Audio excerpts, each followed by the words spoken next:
হুট করে দেখি যে আমার শ্বশুর আব্বার নাকি আজকে সবজির খিচুড়ি খেতে ইচ্ছা করছে। এর জন্য ভাবলাম যে আজকে বিকালে না হয় সবজির খিচুড়ি রান্না করা হোক। এখান থেকে একদম শেষ পর্যন্ত যতদূর পালং শাক দেখা যায় সব কিন্তু আমার শ্বশুর আব্বু লাগিয়েছে, আর এই পর্যন্ত সবই কিন্তু জমি আমার শ্বশুর বাবার। আর এখানে কিন্তু যেগুলো আছে সবগুলো কিন্তু পেঁয়াজের দানা, আর কিছুদিন পর থেকে হয়তো এই পেঁয়াজের দানাগুলো তোলা হবে পেঁয়াজ লাগানোর জন্য। টাটকা টাটকা শাক দিয়ে কিন্তু খিচুড়ি রান্না করলে সত্যি অনেক মজা হয়। এখানে কিন্তু কোনো প্রকার সার ব্যবহার করেনি আমার শ্বশুর বাবা। সবগুলো সবজি কিন্তু একদম ফ্রেশ টাটকা ছিল। আব্বু তো এখানে শুধু আমাদের নিজেদের খাওয়ার জন্য লাগিয়েছিল, এর জন্য আর এখানে কোনো প্রকার সার ব্যবহার করেনি। আর যেহেতু সামনে আমাদের অনেক জোর দিতে হবে, এর জন্য আরো একটু বেশি করে লাগিয়েছে যেন তাদেরও দেওয়া হয়। যাই হোক, এখানে কিন্তু আমি কিছু শাক আর ধনিয়ার পাতা তুলে নিয়েছি। আর এইদিকে দেখি যে আমার ছেলে দৌড়ে ওদিকে চলে যাচ্ছে।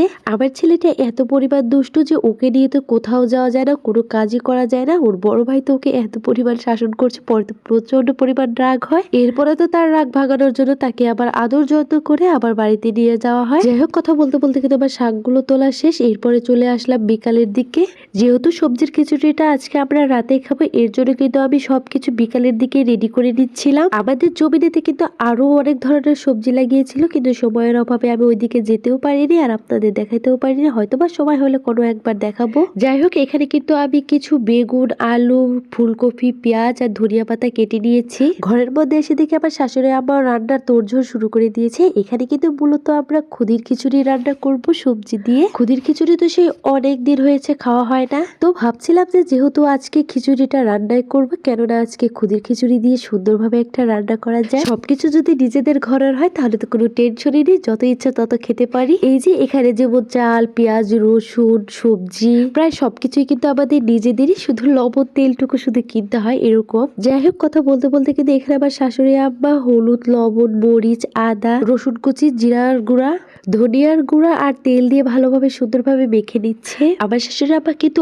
অনেক মজা করে খুদির খিচুড়ি রান্না করতে পারে, এর জন্য কিন্তু এই দায়িত্বটা সবসময় ওনার ঘরেই পড়ে। আমি তো পাশ থেকে এই তো একটু একটু শুধু সাহায্য করে দিচ্ছিলাম আমার শাশুড়ি আম্মাকে। এমনটা না যে আমি সবসময় সাহায্য করে দিই, উনি রান্না করে, মাঝে মধ্যে উনিও আমাকে অনেক কাজে সাহায্য করে দেয়, আমি রান্না করি। যাই হোক, কথা বলতে বলতে কিন্তু রান্নাটা রাইস কুকারে বসিয়ে দিয়েছে। আজকে কিন্তু আমার শাশুড়ি আম্মা রাইস কুকারে রান্না করবে, কিন্তু যে পরে যেটা হয়েছে সেটা কিন্তু আমি আর ভিডিওর মধ্যে দেখাইনি। প্রথমে তো আমরা একদমই আন্দাজ করতে পারিনি, রাইস কুকারের থেকে চালগুলো একটু বেশি পরিমাণ হয়ে যায়। এরপরে তো আমার শাশুড়ি আম্মা চুলোতে নিয়ে যায় রান্না করার জন্য, আর ওইখানেই কিন্তু এই পালং শাকগুলো দিয়ে দিয়েছে। খিচুড়িটা যখন একদম শেষের দিক হওয়ার সময় তখনই কিন্তু এই পালং শাকটা দিতে হয়। যাই হোক, আমি কিন্তু এখানে একে একে সবাইকে বেড়ে দিচ্ছিলাম। আমরা তো সবাই অনেক এক্সাইটেড ছিলাম যে কখন হবে, কখন খেতে পারবো। আমার ননদের ছেলেরা তো তরই ছিল না, ও বললো যে ভাবি আবার এই গরমের অবস্থায় দাও, আমি এভাবেই খাবো। সত্যি রান্নাটা কিন্তু অনেক দুর্দান্ত মজা হয়েছে, হয়তো বা নিজেরা রান্না করছি দেখে বলছি না।